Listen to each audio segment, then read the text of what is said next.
দলের কেন্দ্রীয় কমিটি নেতাদের করতে হবে ত্যাগীদের মূল্যায়ন করো, করতে হবে ত্যাগীদের মূল্যায়ন করো, করতে হবে ত্যাগী নেতাদের মূল্যায়ন করো, করতে হবে রাজপথের নেতাদের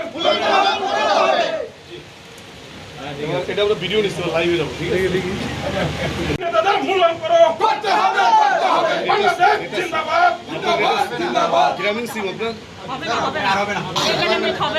করো, করতে হবে ত্যাগীদের মূল্যায়ন করো, করতে হবে যুব দলের ত্যাগীদের, যুব দলের ত্যাগীদের, দলের কেন্দ্রীয় কমিটি নেতাদের করতে হবে ত্যাগীদের মূল্যায়ন করো, করতে হবে ত্যাগীদের মূল্যায়ন করো, করতে হবে ত্যাগী নেতাদের মূল্যায়ন করো, করতে হবে রাজপথের নেতাদের এটা আমরা ভিডিও নিচ্ছি লাইভে যাবো ঠিক আছে করো, করতে হবে ত্যাগীদের মূল্যায়ন করো, করতে হবে যুব দলের ত্যাগীদের, যুব দলের ত্যাগীদের, নেতাদের মূল্যায়ন করো, করতে হবে বাংলাদেশ জিন্দাবাদ জিন্দাবাদ গ্রামীণ সিম আপনার আমি যুবদল যুবদলের আমি সাবেক কেন্দ্রীয় নেতা। যুবদলে নতুন কমিটি দিয়েছে। এই কমিটিতে যে আমরা আশা ছিল যে ত্যাগী নেতাদের মূল্যায়ন করবে, সেটা মূল্যায়ন করে নাই। তাই আমরা আজকে স্মারকলিপি দিতে আসছি মহাসচিবের কাছে, এমন চেয়ারম্যান, এমন দলের চেয়ারম্যান এবং আমাদের বাংলাদেশের প্রধানমন্ত্রী, তার কাছে আমরা স্মারকলিপি দিব। আমাদের কথা বেশি না, যে ত্যাগীদের মূল্যায়ন করা হোক, এই বলে আমার বক্তব্য শেষ করছি। আসসালামু আলাইকুম। আপনারা জানেন বাংলাদেশ জাতীয়তাবাদী যুবদলের 131 সদস্য বিশিষ্ট একটি কমিটি ইতিমধ্যে আমাদের দলের চেয়ারম্যান আচ্ছা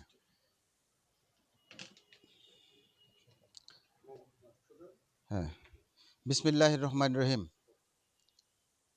আপনারা আমাকে অনেকেই চেনেন। দীর্ঘ 17 বছর বাংলাদেশ জাতীয়তাবাদী যুবদলের হয়ে নেতৃত্ব দিয়েছি, রাজপথে সংগ্রাম করেছি। আমি সেই আপনাদের পরিচিত অলিউর রহমান। আপনারা জানেন কয়েকদিন পূর্বে বাংলাদেশ জাতীয়তাবাদী দলের চেয়ারম্যান দেশনায়ক তারেক রহমান যুবদলের কেন্দ্রীয় কমিটির 131 সদস্য বিশিষ্ট একটি কমিটি দিয়েছেন, কিন্তু 151 সদস্য বিশিষ্ট। কিন্তু আপনারা জানেন দীর্ঘ 17 বছর আমরা জেল জুলুম অত্যাচার জীবন যৌবনের মূল্যবান সময় আমরা রাজপথে কাটিয়েছি। আমরা নিগৃহীত অবহেলিত সমাজে একজন ব্যক্তি হিসেবে আমরা চলেছি। তারপরেও আমরা আশায় ছিলাম দেশনায়ক তারেক রহমান দেশে ফিরবেন, আমাদের মূল্যায়ন করবেন, এবং দেশনায়ক তারেক রহমান বলেছিলেন মিছিলের শেষ ছেলেটিও তার রাজনৈতিক পরিচয় পাবে। আমরা এই সভা থেকে তার কাছে অনুরোধ করব, বাংলাদেশ জাতীয়তাবাদী যুবদলের এই কমিটিকে কলেবরে বৃদ্ধি করে আরেকটি পুনর্গঠন কমিটি করা হোক, পুনরায় আরেকটি পুনর্গঠন কমিটি করা হোক। এই কমিটিতে আশা করব বাংলাদেশ জাতীয়তাবাদী যুবদলের ত্যাগী নেতাকর্মীরা স্থান পাবেন। আপনারা জানেন ইতিপূর্বে বাংলাদেশ জাতীয়তাবাদী যুবদলের 151 কমিটি ছিল, 300 একক কমিটি ছিল। অন্যান্য সংগঠন যুবদল, স্বেচ্ছাসেবক ছাত্রদল, স্বেচ্ছাসেবক দল এবং বিএনপির 301 থেকে 501 কমিটি দেওয়ারও ইতিহাস আছে, এখনো বর্তমান আছে, আপনারা জানেন। সেখানে যুবদলের এই সংকুচিত একটি ছোট্ট কমিটি দেয়ায় আমরা আশাহত হয়েছি, এবং যুবদলের অনেক ত্যাগী নেতাকর্মী তাদের কাঙ্ক্ষিত পদ থেকে বঞ্চিত হয়েছেন, এমনকি রাজনৈতিক পরিচয় থেকে তারা পিছিয়ে পড়েছেন। আমি অনুরোধ করব, এবং আজকের আমরা একটু পরেই বাংলাদেশ জাতীয়তাবাদী দলের চেয়ারম্যান দেশনায়ক তারেক রহমানের কাছে আমরা একটি স্মারকলিপি দেব, এবং জাতীয়তাবাদী যুবদল কেন্দ্রীয় নির্বাহী কমিটির সভাপতি এবং সাধারণ সম্পাদক মহোদয়ের কাছেও একটি স্মারকলিপি প্রদান করব। আমাদের সাথে যুবদলের এই যে কেন্দ্রীয় নেতা, সাবেক কেন্দ্রীয় কমিটির সদস্য, কেন্দ্রীয় নেতা সৈয়দ আবেদিন প্রিন্সের মতো চেহারা ছিল, এখন দেখেন তার চেহারার অবস্থাটা কি। আর বর্তমানে অনেকেই আছেন আপেলের মতো চেহারা হয়েছে। দলের 2, 4, 5 জন দায়িত্ব নিয়ে তারা কোথা থেকে কিভাবে তারা তাদের সুবিধা নিচ্ছেন আমরা জানি না। তবে দলের যে ন্যূনতম পরিচয়, সেই পরিচয় থেকে যেন কেউ বঞ্চিত না হয়, এই আশাবাদ আমি রেখে আমার বক্তব্য আমি শেষ করছি। খোদা হাফেজ। বাংলাদেশ জিন্দাবাদ। জাতীয়বাদী যুবদল জিন্দাবাদ। জাতীয়তাবাদী যুব দলের সাবেক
আওয়ামী লীগের বিপক্ষে লড়ছে এরকম বলে আমরা ইতিহাস নাই।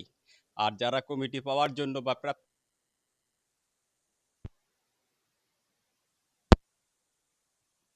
আমাদের সম্মানিত